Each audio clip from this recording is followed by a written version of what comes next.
Ayan, andito ako ngayon para makipaghanapan kay Maestro Alex Barot. Kanina pa sila rito, paikot-ikot. Kaya lang wala yata makitang parkingan yung bus nila. So ngayon, dito muna ako sa may Eiffel Tower.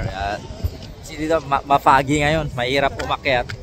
So babalitaan ko kayo pag nakita na kami ni Maestro Alex. No? Andyan lang yan sa may... Andyan lang yan siguro sa may baba. Doon sa may Riverside.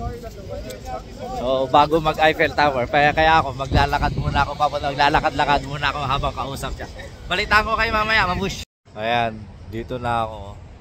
Naantay ko lang siya para mapuntahan ko kung saan man siya naroon.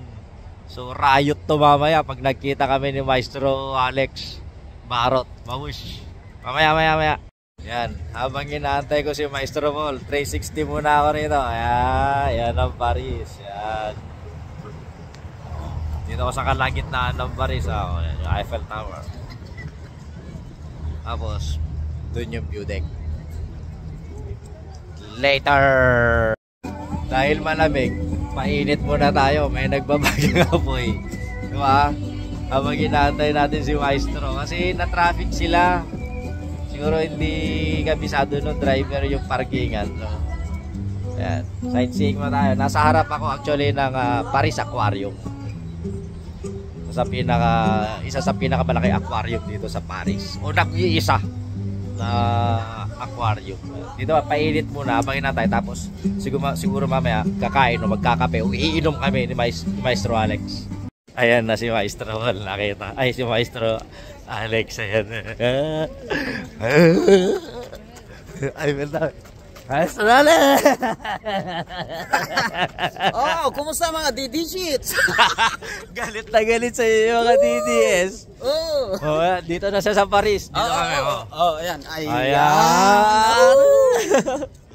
Maiingit kayo sa amin. Wow.